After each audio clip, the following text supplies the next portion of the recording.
Hey, good morning, everyone. It's so good to see you here. We're happy to have you and welcome you for the second of our three-part series, Stop the Shooting. Just a quick note first about the upcoming classes offered by the Adult Ed Committee. Next week, Pastor Brenda Mitchell of Moms Demand Action will come and speak and share her expertise on advocacy and activism. And to wrap up our series, two members of the World Mission and Social Justice Council will talk a bit about their own experiences in anti-violence work. And later in November, Reverend Jeff Doan will offer a 2-week class, Reformed and Always Being Reformed. And before we begin the program, will you please pray with me?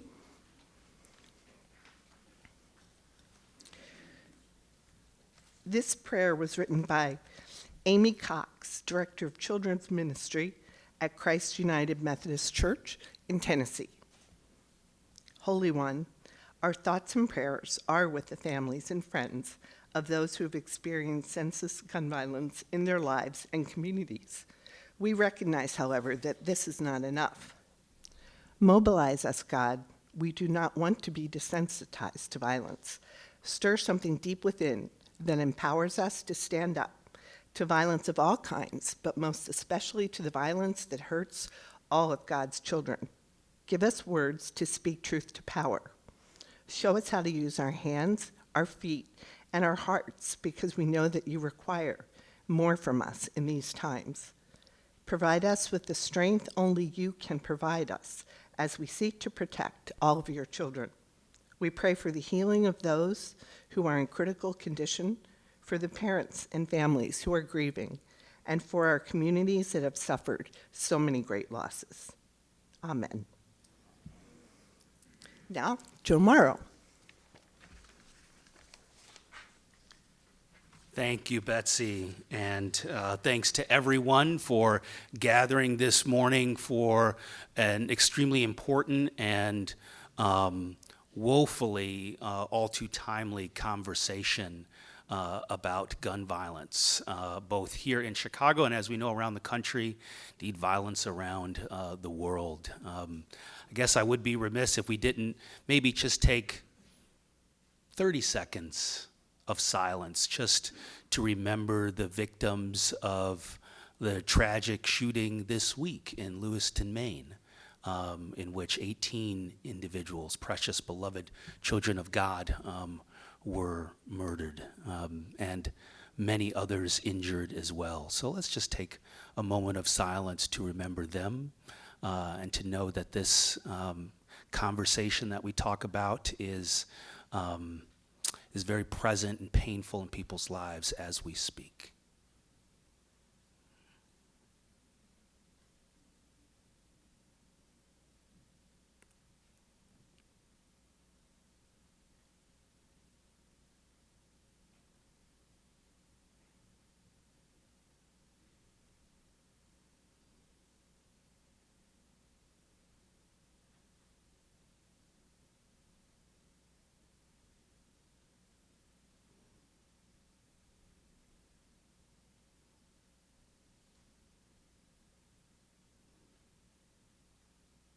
May God grant peace to those who suffer near and far. Well, I'm privileged today to welcome 3 guests to the Fourth Church community from who are locals here in Chicago working for the organization Chicago Cred, which is doing amazing work at attempting to stem the tide of violence in our city and setting, I think, a model for others around the country as well.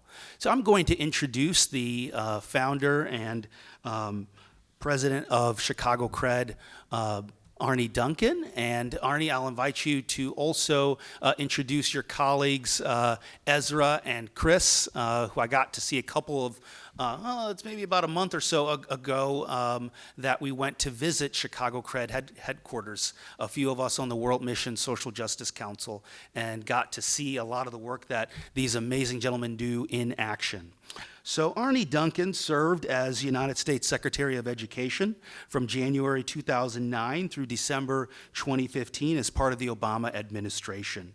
Prior to joining the Obama administration, Mr. Duncan served as Chief Executive Officer of Chicago Public Schools. And from 2001 to 2008, Duncan won praise for uniting the city's stakeholders behind an education agenda that included opening 100 new schools, expanding after-school, summer learning, early childhood, and college access programs.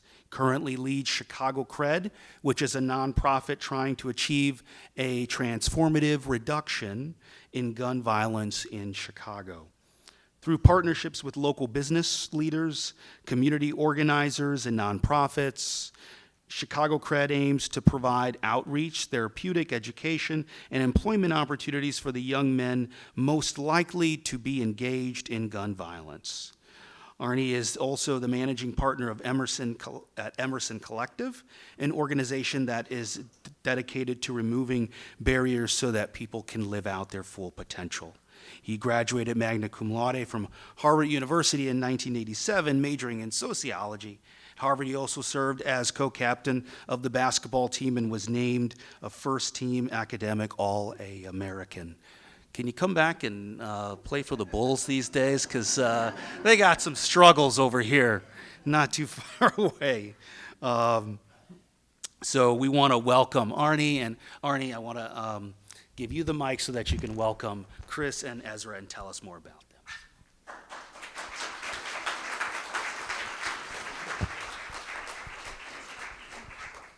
I'll give you this mic, actually. It's a little bit better. Good. Well, good morning, and thanks so much for having us. It's a real honor to be here, and it's been a while since I've been at this church. Unfortunately, I haven't seen this modern part of it, so that dates me a little bit. But going way back to a nonprofit I started in Chicago years ago. Some of you have been longtime parishioners, but Nancy Enderly was a associate pastor here and gave us some great resources and volunteers. So I've just real affection for the community here, and it's been too long, but it's good to be back. So I'll be very quick, and we'll just have a quick conversation. Just really want to open up to your questions. I know our time is limited, but this issue of gun violence is one that is particularly tragic here in Chicago. We are 6 times more violent than New York. We're 3 to 4 times more violent than LA. We have as many or more police officers per citizen than either one of those cities. We have a couple hundred more homicides each year than any other city in America. And although we're the 3rd largest city, we almost have more homicides each year than New York and LA combined. So this is a pandemic, an epidemic of violence that is uniquely Chicago. And I just think it doesn't have to be this way.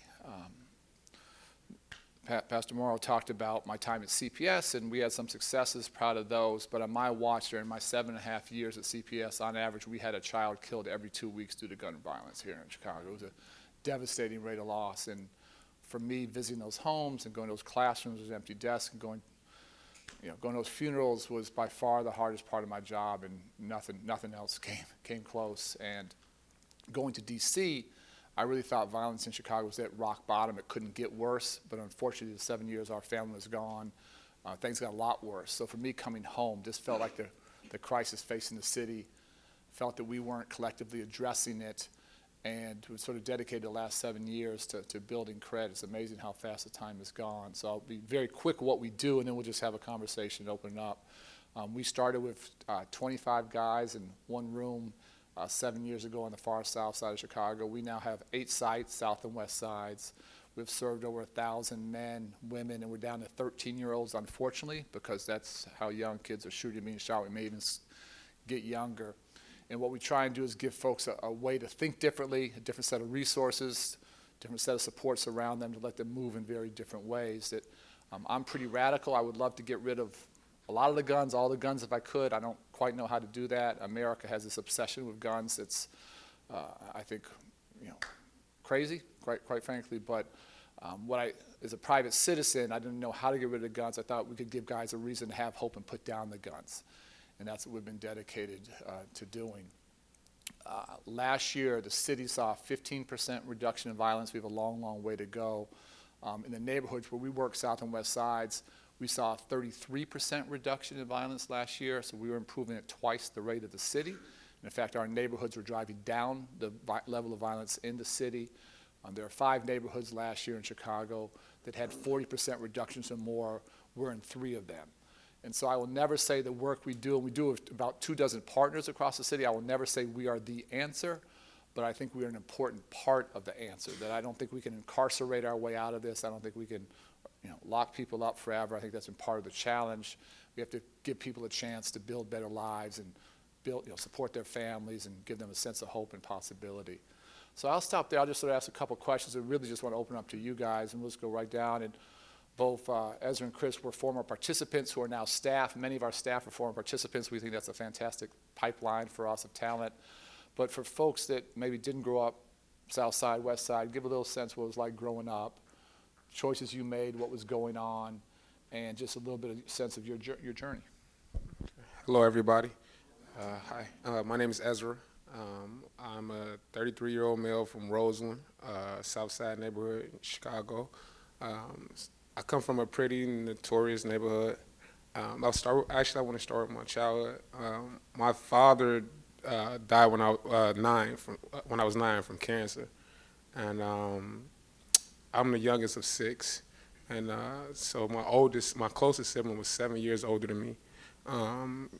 When I was 14, my oldest brother was incarcerated for attempted murder. And my older brother, the one that was 7 years older than me, we weren't really close. So I found a camaraderie with my friends. We grew up together. Our parents weren't the wealthiest. We didn't have a lot of opportunities to just like go work or anything like that. So we did what we needed to do to make money. It's not like we were just beating people or anything like that, but maybe sold a little weed or something like that. But growing up on the South Side, it's you kind of adapt to what you see. There's not a lot of hope. From the poverty levels to the drugs to the violence, you kind of adapt to it. So by 14, I was like part of a gang. It was more so like a protection thing. I think a lot of times what we do is like there's so much chaos, you need somebody to protect you. There aren't a lot of men in our communities. There's like generations of men missing. So I mean, if you don't have someone to hold structure, the kids will run wild. I'm sorry, it's kind of, I don't want to get too emotional, but like it's really something like serious. Like Chris and I are very much like-minded, and these are things that have like, we can see it. It's like a constant adaptation, the violence and nobody being there to correct it and to teach us, or to teach the young men and women that how to deal with their emotions. We don't have an opportunity to like deal with our emotions in our communities. It's a lot of chaos. It's constant. So like I said, growing up in Roseland, it wasn't the prettiest sight. Like I said, I had a single parent. I had family members that were on drugs. A lot of them gangbanged. It was tough growing up out there. It was it's so when gunshots don't scare you like that, that's bad. That's bad. When I realized that one day somebody was shooting on the corner, and we just seen what angle he was shooting at. Make sure he wasn't shooting towards us. I've seen some things. Going forward, so for 14, my best friend was killed at 18. Next one at 21. And going past that, just trying to get away from the madness. I had my daughter at 21 and tried to get out the neighborhood. I became a licensed EMT. I worked in PT and OT for like 3 years after that. And still couldn't make, like, I wasn't making a lot of money, so I tried to make some more money. I had 2 kids at the age of 23. I was trying, so I ended up catching a charge for weed. Going forward, what else? Just still in the neighborhood and whatnot. My sister. When I was 20, I was 26, my sister got diagnosed with a very rare cancer. And like I said, my dad died at 9, and I saw what that did. She had twins that were 4, a 6-year-old and a 19-year-old in college. And I got the opportunity to make some money doing, it was credit card fraud or whatever. And I ended up, it was a long, so during that process, like I said, I saw what cancer did. Everything we had in savings for my dad was gone in like a year. So it's like, shit. Like, again, I said I'm the youngest of 6. My oldest brother's been gone since I was 14. I'm 33 now. My older brother kind of did his own thing. He died in 2019, and we have about 19 nieces and nephews all together, and I'm the only father figure around for them. So, like I said, I ended up taking the police on a high-speed chase. I did 2.5 years. My sister died 6 months before I came home. No, 3 months before I came home. My brother died in a motorcycle accident the month after I came home. I got divorce papers a day after that. I called my grandma having a stroke. 3 months after that, it's just like a chain of things just constantly going. And then I'm still, like, I'm in the neighborhood trying to survive and keep going forward.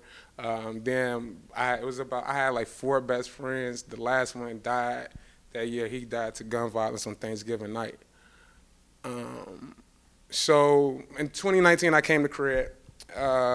When I came home, I saw like guys from my neighborhood who I know to be like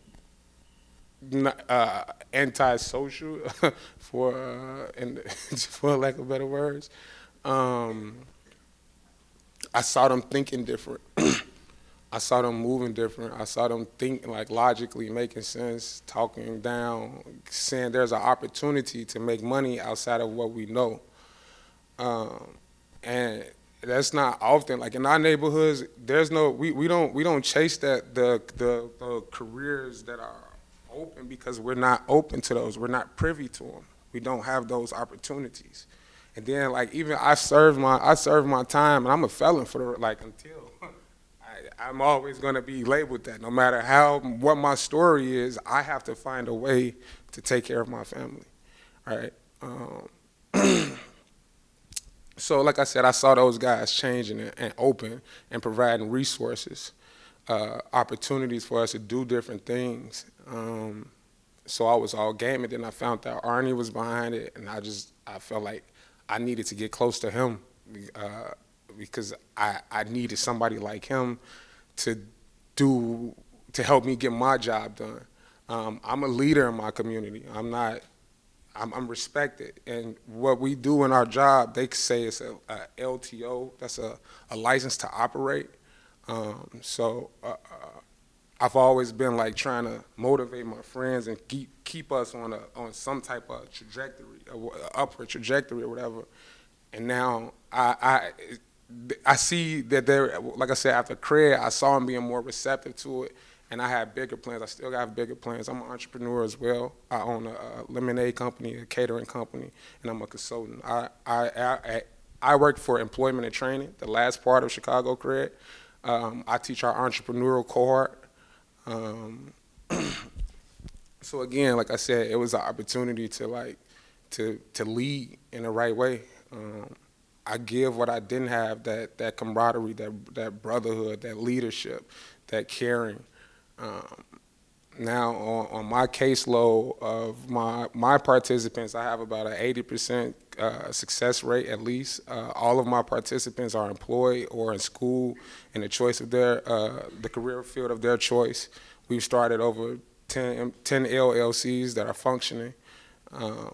We're making a lot of progress. I'm seeing all the rest of my friends, my associates, outside of my best friends, we're all employed at Chicago Cred.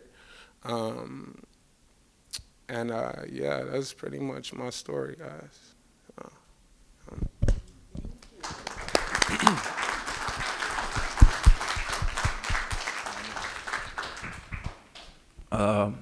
Good morning, everyone. My name is Chris. I'm 31. So listening to Ezra's story, it made me realize how important it is to start from the beginning. Like it makes all the more sense. So by the time I was born in 1992, and I'll say by the time 2000 came around, I was grown already. You know, like I was originally born in the hallway of Parkway Gardens, by the way. So my mama was on drugs, like had a horrible attitude. My father was in the gang, like a high-ranking gang member, so he wasn't really around us. I tell everybody, like my father was a good man, but a horrible father, you know. If that make any sense, you know. By the time I was 8 years old, I had already seen my first murder. I had already lost my baby sister, and growing up, and that's considered the projects, right? Yeah. So growing up in the projects, like, that's all you see. Even the bonds that you see, people are bonded by pain, they bonded by trauma, bonded by struggle. Like, and like as we were saying, there's a lot of opportunities that's out here that we had no idea of. We more focused on just making it through the day-to-day life. Like, so when we moved, the reason why we moved out of Parkway Gardens, a bullet came through the window and shot the TV screen out while my big brother was sitting there. So that's the reason why we even moved out of Parkway. So then we moved to the southeast side of Chicago, South Shore neighborhood, where it did nothing but continue. All we seen around us was violence all the time. You know, so going to school, we didn't have much. We were poor. So going to school, you know, you get picked on, you get laughed at, you get talked about. You see the only role models in the neighborhood is the drug dealers, because that's the only hope that you see as a way out. So I couldn't even really get into selling drugs good because the gun violence started for me early. I lost my very first friend right before my 15th birthday, and then my father died right after my 15th birthday, and I was devastated. So now I have no male figure in my life to guide me at all. I got a mama who all the way lost. I got 5 brothers and sisters, and it's like, couldn't see no way out, period. Like, all I saw was the streets. That was the only hope for me. You know, to tell you the truth, I honestly never even imagined making it to 18, less known 21. And honestly, I feel like if I didn't go to prison at 19, I wouldn't have made it to C21, you know? So I was, just to be all the way honest, I was a hooligan. I was part of the problem. I ain't gonna make no excuses for my actions. I was part of the problem. So I was a perpetrator of gun violence as well as a victim of one. You know, I ended up going to prison at the age of 19. I got out and had to go right back to the same neighborhood around the same nonsense that was going on, and I was only gone for 6 months. So I was only out for 4 months, and then I got right back locked up for a gun. But that time when I got locked up, it was honestly, it was a little bit different, because I lost one of my good friends, but it was another one of my friends that murdered my friend, and it kind of like made me see things a little bit different. Like, I got to do something different. I still just didn't know what.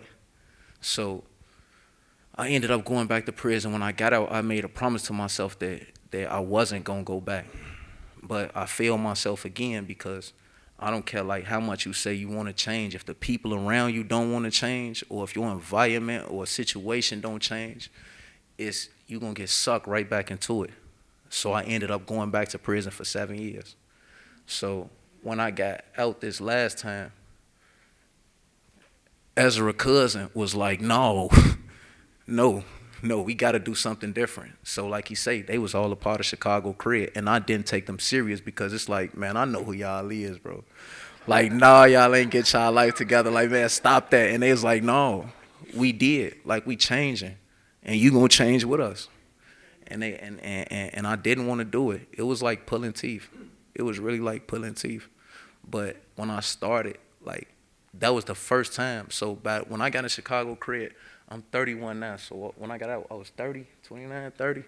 So 30 years of my life, this was the first time ever in my life I saw any kind of hope. Like this the me going back and forth to program. I'm telling my mama at first she didn't believe me. Like when I was in the program for about 6 months, my mom was like, no, I could actually see the change in you now. Like about a year into the program, my mom was like, I don't even worry about you going back to jail no more. And for the first time in my life, my mama told me she was proud of me. And I'm like, I gotta keep going forward now. You know, Chicago cred made it possible. And I had so many roadblocks.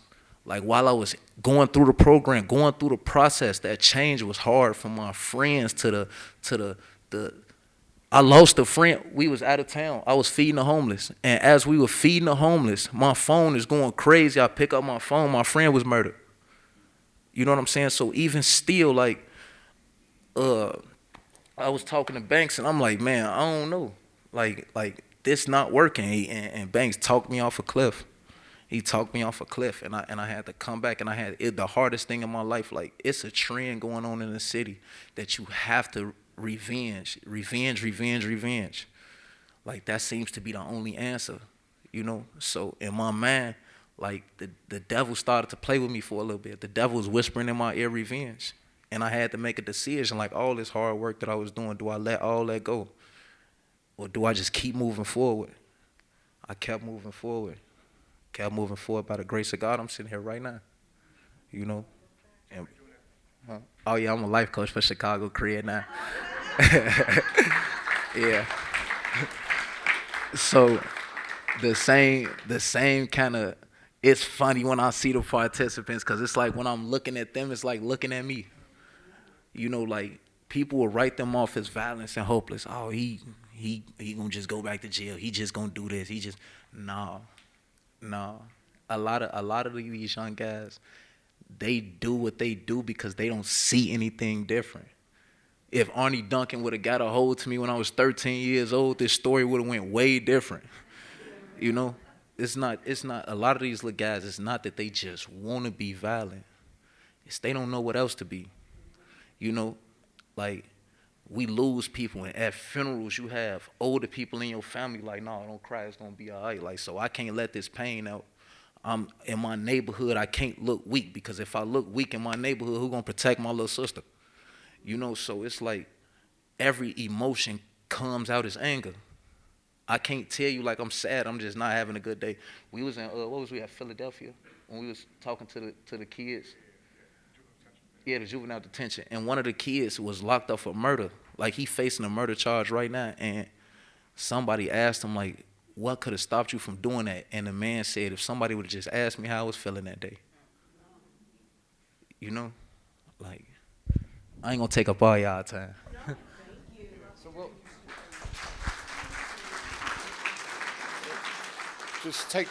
take any questions. 2 quick comments and then open it up. That this work does nothing if it doesn't humble you, and just 2 quick lessons that I always say, this is the grayest work I've ever done, and who's a hero, who's a villain is very complicated. Many of our folks have been victims of violence. Many of our team have been perpetrators of violence, unfortunately. But we can never take back what we did yesterday. All we can do is figure out what we're doing today and tomorrow and the next day. And we have extraordinary people. We can't win this fight without the Ezras, without the Chris of the world coming back and giving back, without their role models. We work with amazing police officers, and there are terrible police officers. And it's, you know, just like in everything else. And so it's very, very complicated. So you learn not to judge and just take people where they are. And the last thing is, people often say it's great you're giving people a second chance. I actually reject that. I think in the vast majority of cases, we're giving folks a first chance. And every guy's story is different. I don't want to ever oversimplify. But many guys like Ezra, like Chris, they did what they had to do at a young age because they did not have a better option. And we weren't there. And it breaks my heart that we weren't there, and that every structure, family, community, church, school let them down. And they had to survive, and they did what they had to do to survive. We're just giving them a second choice now. No one has to come work with us, but they're choosing to do that. And so first chances are really important, and we got to start to do those first chances much earlier. But we'll just open it up. And take questions. Yes. And as you raise your question or your comment, please say your name as well. Thank you for coming. I'm Taposhi Bentley. I'm also the Executive Director for Dharma Foundation. Thank you so much for sharing your story. I first have a comment. You gentlemen are still young, 30. It's not where you start your life, but where you finish the game, I call it. I'm an immigrant. I started at a very low point in my life, too, so I applaud you guys. And then this is actually for you, Arnie. COVID took me up to Rockford, and I just couldn't imagine that there would be a place in Illinois that has more crime than Chicago. Rockford has a really bad track record on gun violence, and that's because of when Mayor Daley was mayor, he closed down the projects and bused many of the people up to Rockford. I would love for you guys to talk to the people in Rockford, because out of the 13 wards that are in Rockford, 5 of them are underserved, and they need to hear your story. They need you up there. So if there's a way that I could exchange emails or something, Happy to. yes. But just think of where you're at. You guys are still young. You're going to finish strong. Just keep going. Thank you. You. And actually, that brings up a good point. Are there suburban connections as well that you've spawned? I know you mentioned being in other cities as well. So are we seeing this phenomenon Yeah, in I mean, other areas that we don't gun expect? violence is uniquely bad in Chicago, but it's not unique to Chicago, and lots of places struggle. And to be clear, we don't have all the answers. We make lots of mistakes every day. We don't have a manual. We're trying to get better. We're further along this path than many folks, so we have worked very closely with D.C., worked very closely with Memphis, done a little work in Philly, Jackson, Mississippi, we've been down there, but where we have folks, suburban Chicago, whatever, we're always happy to talk and share, and we'll learn as much from them as they will from us. Great, thank you. Yes. Name is George. I'm interested, when a guy comes to your program the first day, for example, Chris and Ezra, you walk in, I don't get a sense of what you start doing. What is it? What's the day-to-day work of your group, okay? So we have several different phases of Chicago Cred. So first we have outreach, and remember I said the license to operate, right? So there's people in the neighborhoods that find the individuals. You don't find us, we find you. If you do find us, great. But ultimately we target all of our participants. So outreach is like relentless engagement. To be honest with you, there was a point that Cred could not come on my block. They couldn't come in our neighborhood. We didn't trust them. All right. So, but it was relentless engagement. They had guys that we respected that continued to pour into us. Hey, yo, you good? Hey, yo, nah, y'all not about to just stand outside today. Y'all coming in to talk to us. It's stuff like that. So, which brought us to the next phase, which was P1, phase 1. Programming, right? And that's when we started to work on cognitive behavioral intervention. Learning to deal with yourself, trauma, stress management, identifying triggers, just things in that nature, right? And then the next phase, we started working on community engagement. So you're doing events or activities within your neighborhood, understanding your role in your neighborhood, things like that. So, and it's a collective. It's, you see peers that are like you doing the same things. You see people a little less tense, so that's how that goes. And then after P2, you come to ENT. That's where I work at. I'm the job coach.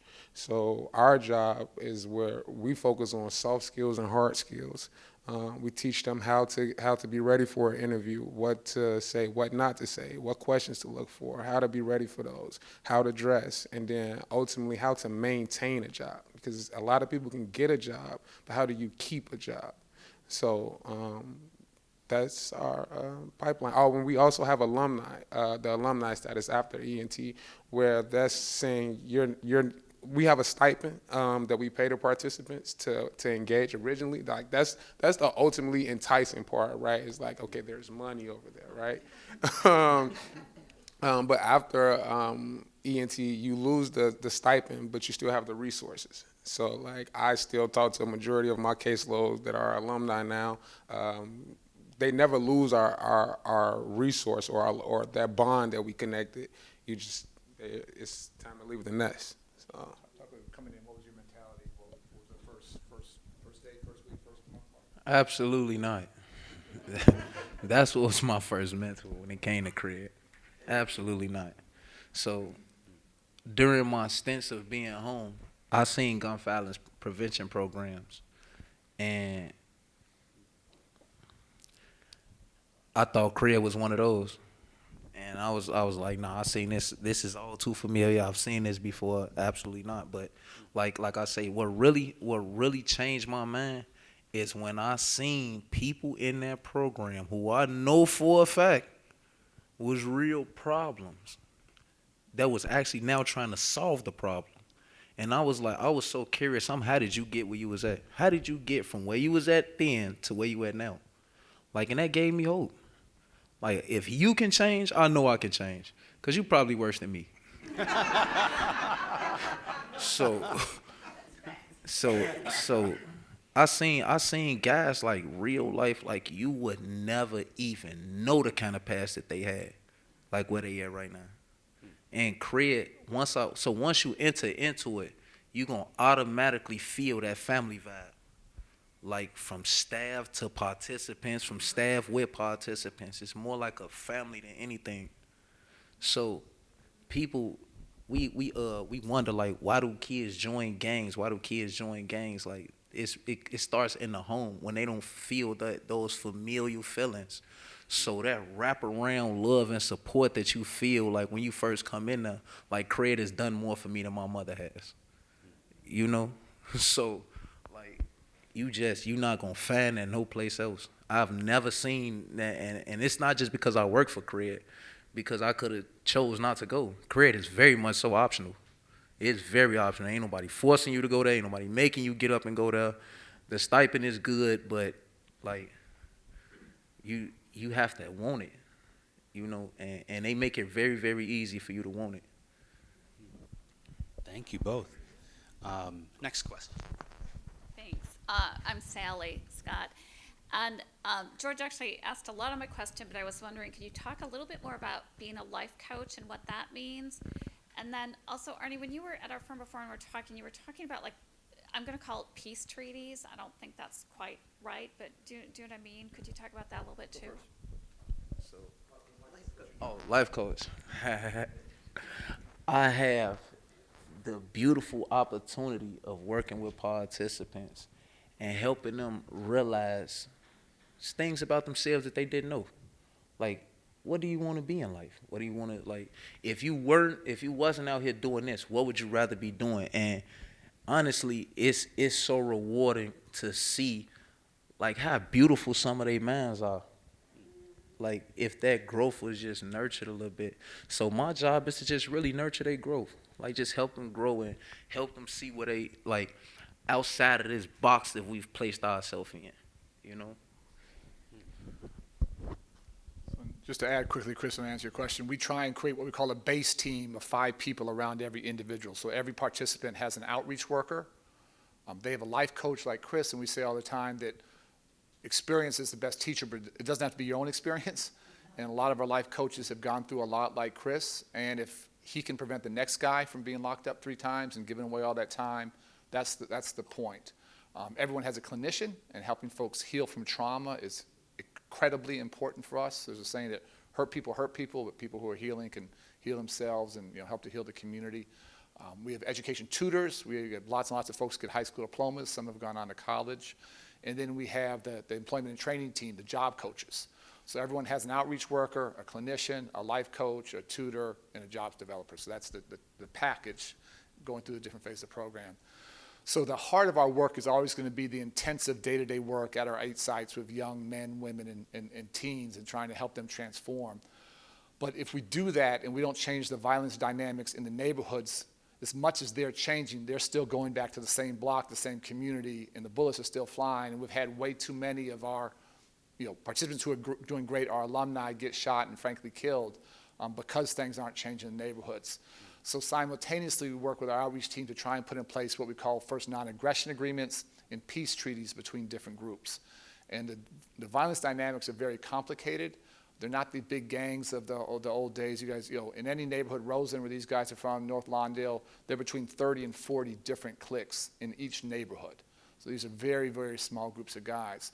But where we can put in place incentives, a non-aggression agreement means, it's a little bit complicated, probably a little odd to hear. A non-aggression agreement means that we don't condone it, but we understand if you have to play defense. If folks aggress on your block, we understand the need to protect yourselves. What we ask you not to do is to not aggress. If you can get both sides to not aggress, then the violence goes down. And then after a certain amount of time, where you can build enough trust, we try and transition from a non-aggression agreement to a peace treaty, which means folks are free to move and not be at risk. And so we have a number of these in place on the south side and on the west side. We're putting in place one hopefully very soon in Englewood, which I think will be very significant. And we track them every day. We code them red, yellow, green. Sometimes they work, sometimes they blow up. Then you got to try and rebuild them. So it's always a live thing. But that hopefully provides the air cover that allows guys to move a little safer and make these transitions they're doing and not increase their risk. Thank you. Other questions? Thank you, Joe. Thank you. I'm Regan Burke, and I just want to say to Chris and Ezra, I have like this motherly pride about you two. And so I really appreciate you telling your story and the honesty of it, because I understand that honesty comes from cred, from what you've talked about here today. And so Arnie, I worked in the Clinton administration, Department of Education under Secretary Riley. So I've have this, network like you probably do of education people around the country, and I'm always sending them, articles, podcasts, TV interviews of your work, because since you've come back to Chicago, I naturally would follow you because I have a affinity there. And I'm such an admirer of yours and the work that you've done. And I've noticed also, when you said here again today, we make mistakes, we learn from them, we go on, we try something else, and you've done that and admitted to that. And I just love that kind of reckoning. So, but I have a question for you that's, I know you didn't support the mayor, but the mayor had, it seemed to me, had very similar ideas about anti-violence as yours.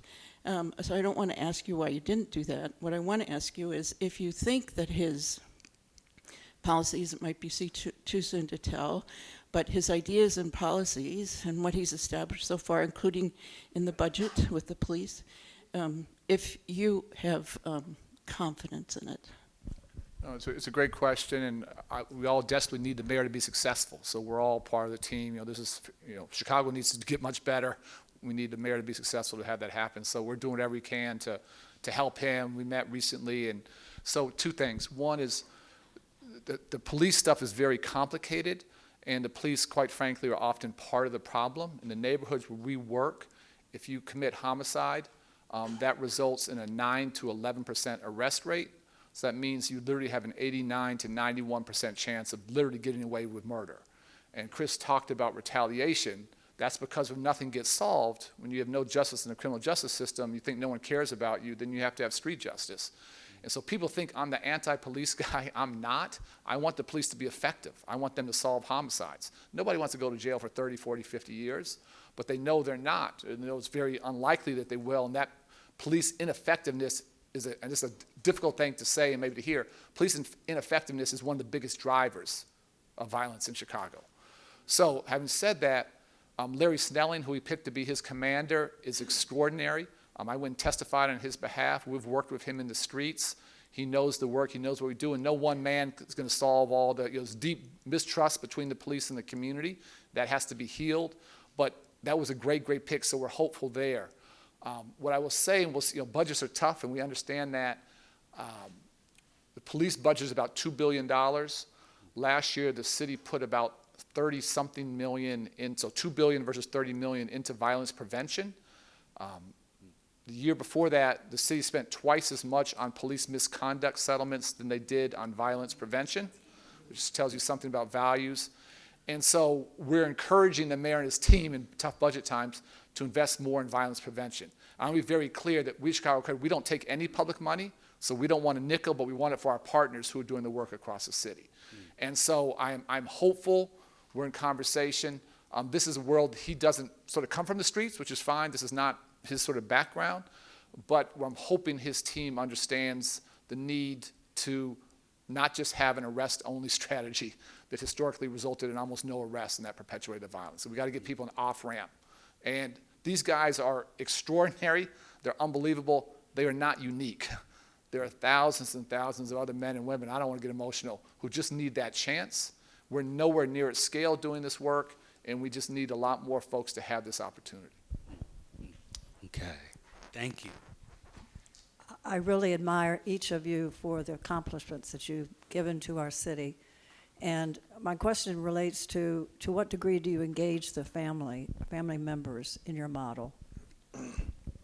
So that's something that we've been very, very much conscious of, and we're working towards improving that system.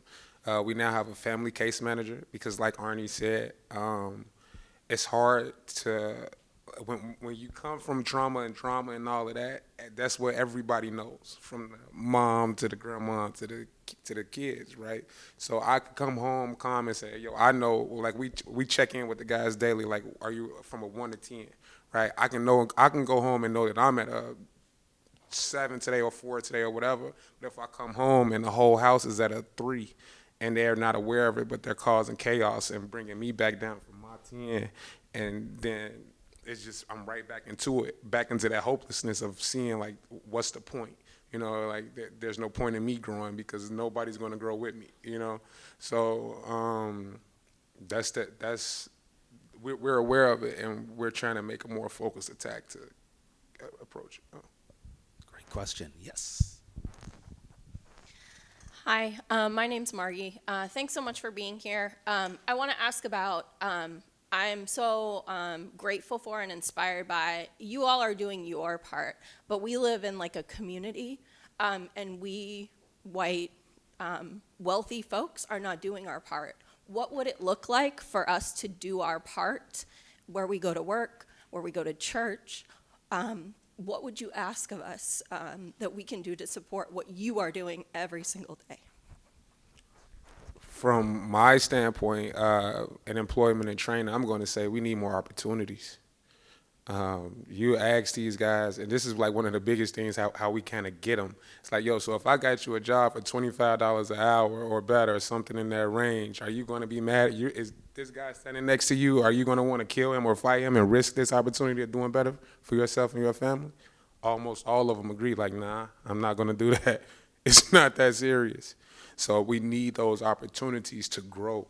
You know, like, I think if you think about kids, nobody wants to do wrong, unless you have that psych issue or whatever. But like nobody wants to do the wrong thing. Everybody wants to be happy. They want to take care of their families. So that would be my ask. So, again, I'm a wholeheartedly agree with as resources. So I don't think that there's an assembly line answer for that because, everybody needs different things. So like if we pull all our resources together, I feel like it's a like, who was that was talking about Rockford? So that was you that was talking about Rockford. So if you take a guy from Rockford and you put him in Chicago, and you take a guy from Chicago and put him in Rockford, their plight might be different. I might not have the same. It might, even though it's noise in both places, I can block out that noise long enough to, like, the people I'm into with, they not here. I don't have those distractions around me. So definitely. John, a couple quick answers. One is I think just having, inviting us here this is an honor for us to be here, and we all have to move outside our comfort zones. And I know some of the things we say is probably a little uncomfortable and a little bit of a stretch for us sometimes to come here, but just moving outside our comfort zones collectively. You guys are welcome to come down to any of our sites any day. I just bounce site to site. Pastor's been down with some folks, and we welcome guests, we welcome visitors. We don't change anything. You see the good, the bad, and the ugly, but you guys are welcome to come see us. I always say, we're happy if you want to write credit check. We're happy to take a check, but I would prefer a job for one of our alumni. And I know it's easier to write me a $25,000 check than it is to give me a $25,000 job. I understand that. But as we scale and we serve more folks, I can't sell false hope. I can't keep recruiting and bringing folks in if I don't have jobs at the back end. And we employ a decent number of our alumni, but not all of our alumni are at this level. Like, we have to be very, very careful who we hire. And not everyone can and should do this work. So we have folks in hospitality and culinary and manufacturing and construction. We have 3 guys working at law firms downtown, which is crazy. But we need more of those opportunities. So just keeping an eye out. And to be clear, we will never say hire Chris straight out of prison or Ezra straight out of prison. What we're asking folks to hire are the alumni of our program who have spent a year, 15 months with us in a very different place. And obviously, in our own self-interest, we don't want someone just to hire one person. We want them to hire one. It goes so well, they hire then 3, then 5, and we create a pipeline.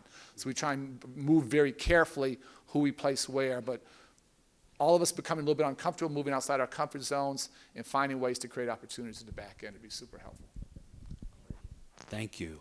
And I know there are a couple more questions. We have a couple more minutes. So what I'm going to do is, after I get your question, I think there were a couple more at the front. So I'm just going to get all those in a row, and then you all can have at it for those last couple of questions.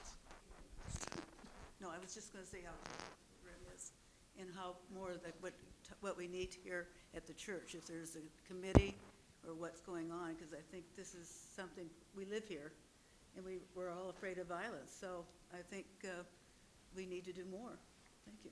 Amen. What affects one affects all. And I know many of you signed up or you have signed in the back, and want to invite you to do so at this table if you have not done thus far, because this will be your pipeline to get news on other opportunities. So whether it's an opportunity to go to visit CRED headquarters, to get job connections and future forums, as well as the work of our violence prevention subgroup. So if you're interested in that, please sign up in the back. So there are a bunch of questions here. I wanted to just make sure I get them. Yes, it's a quick question. I don't know if there's a quick answer. My name is Margaret, and I'm wondering, how are you funded? How is CRED funded? So CRED funding, and then other questions. Any other questions?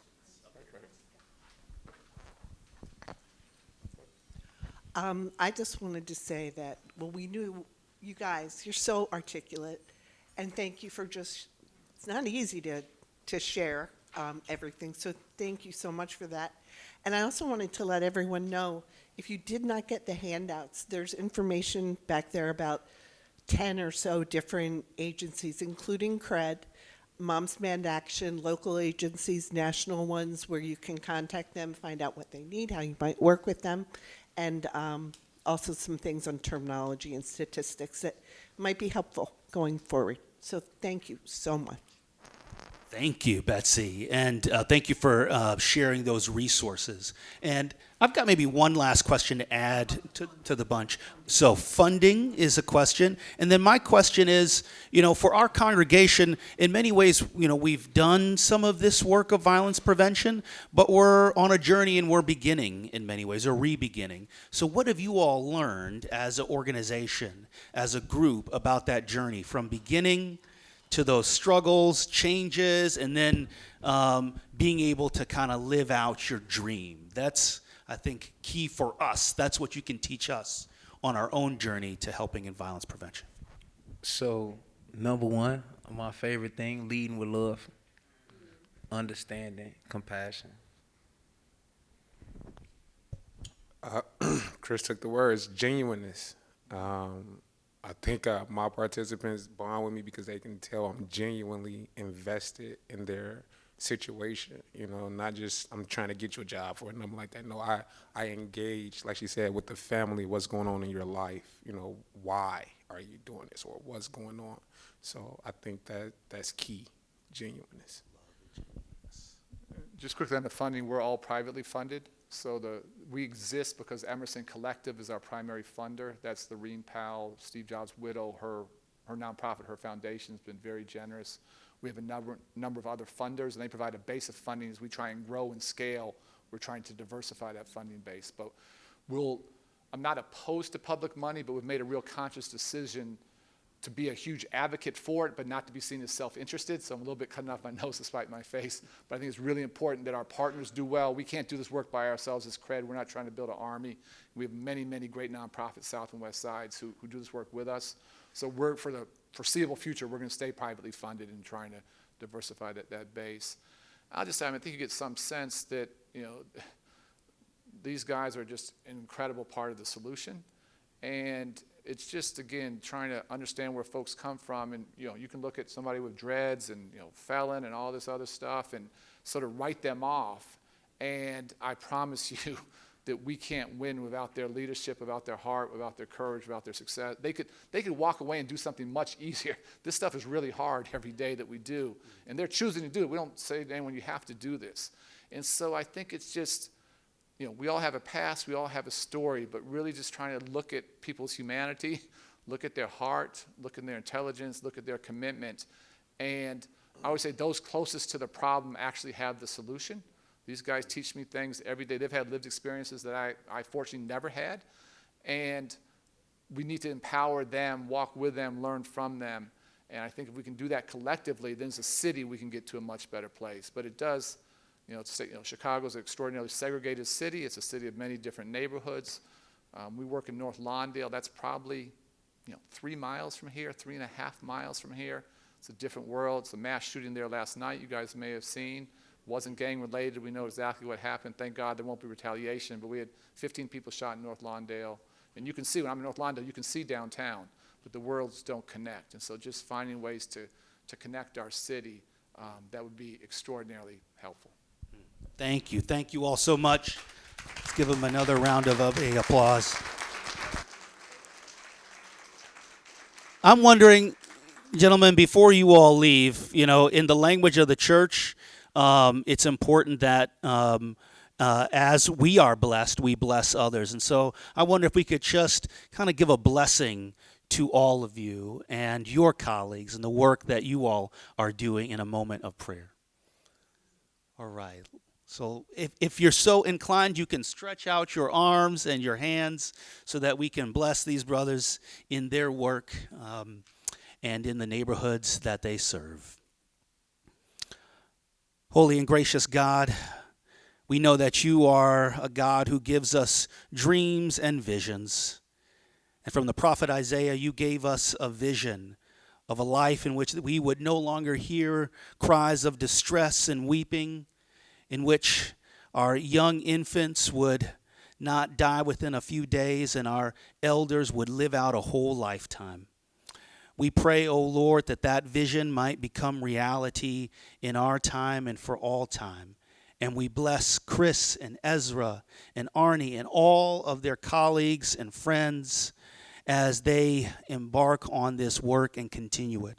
We pray that you would give them strength, that you would give them wisdom, that you would give them courage, that you would give them your indefatigable spirit, that when they get tired or weary, that they would find that their hopes and their spirits are renewed. This we ask in the name of Jesus and as God's beloved, to God's beloved, all across this city, we say amen.